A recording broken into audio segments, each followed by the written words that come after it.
Siang, kami dari kelompok 5 ingin memaparkan materi kami yang berjudul teks editorial. Pertama-tama kami akan memperkenalkan diri dulu. Saya Charles Marbun. Dan saya Jimmy Sidawo. Saya William Sulit. Saya Pak Murali. Untuk membantu kamu dalam mempelajari teks editorial, di sini terdapat 4 tujuan yang akan kita bahas. Pertama, yaitu mengidentifikasi informasi dalam teks editorial dengan membedakan faktual opini dalam teks editorial. Kedua, menyelesaikan ragam informasi sebagai bahan teks editorial pada bagian ini. Kita menyampaikan pendapat terhadap isu aktual dan dilengkapi dengan argumen pendukung. Ketiga, menganalisis struktur dan kaidah kebahasaan teks opini. Terakhir yaitu merancang teks editorial yang dimulai dengan menyusun argumen terhadap isu aktual, kemudian menyusun saran rekomendasi terhadap isu serta menulis teks editorial dan memperhatikan struktur teks kaidah kebahasaan. Teman-teman, selanjutnya saya akan memaparkan mengenai definisi dari teks editorial.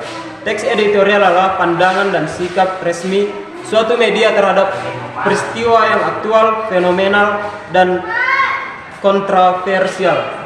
Teks editorial kami biasanya ditulis oleh redaksi atau editor media tersebut, bukan oleh penulis.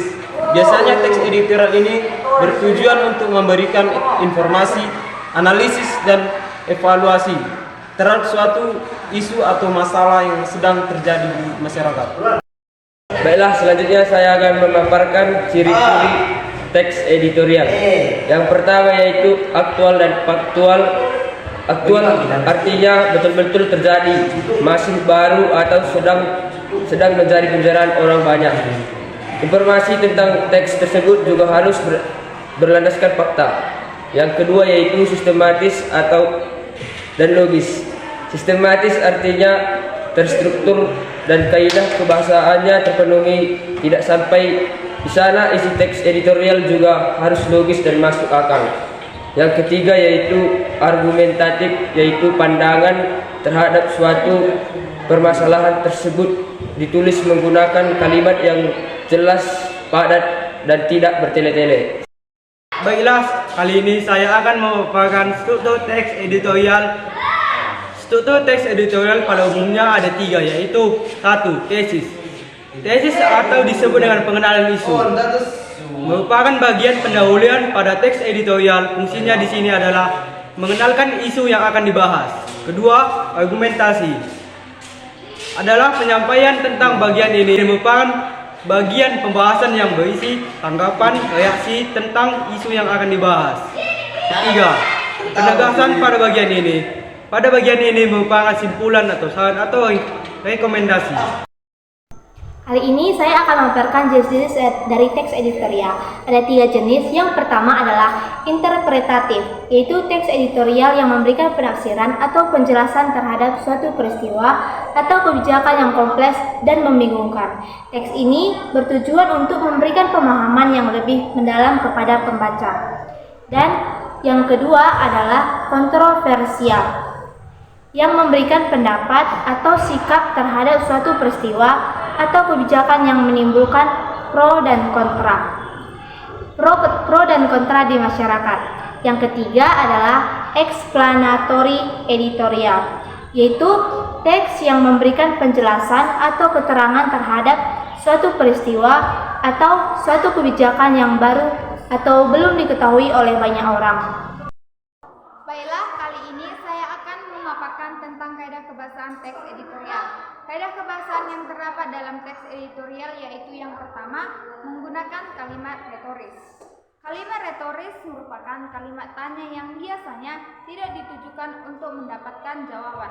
Pertanyaan retoris ini digunakan untuk mempengaruhi pembaca agar tergugah untuk merenungkan atau memikirkan terhadap isu yang dibahas. Yang kedua yaitu menggunakan kata-kata populer. Dalam menulis teks atau artikel, editorial sebaiknya menggunakan kata-kata populer, yaitu kata-kata yang mudah dipahami oleh banyak orang. Yang ketiga yaitu menggunakan kata ganti petunjuk. Kata ganti petunjuk ini menunjuk pada waktu, tempat, peristiwa, atau hal yang menjadi fokus utama ulasan.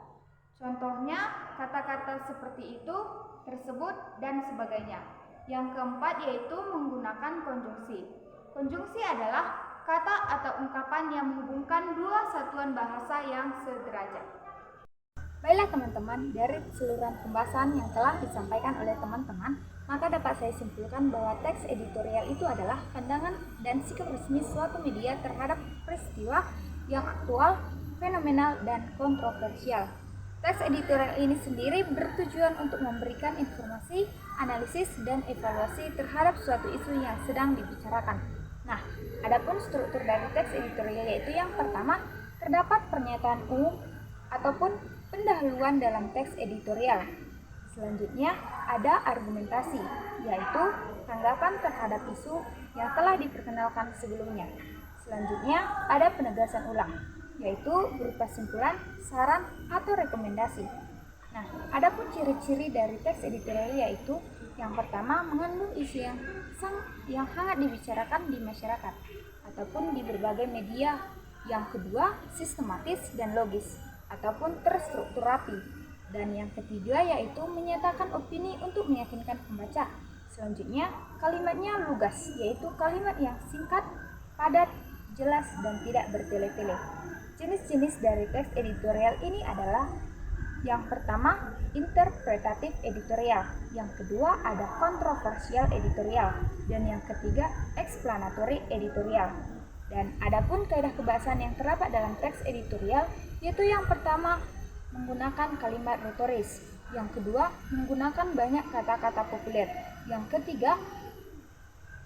ketiga yaitu menggunakan kata ganti petunjuk. Dan yang terakhir ataupun yang keempat yaitu menggunakan kata-kata konjungsi.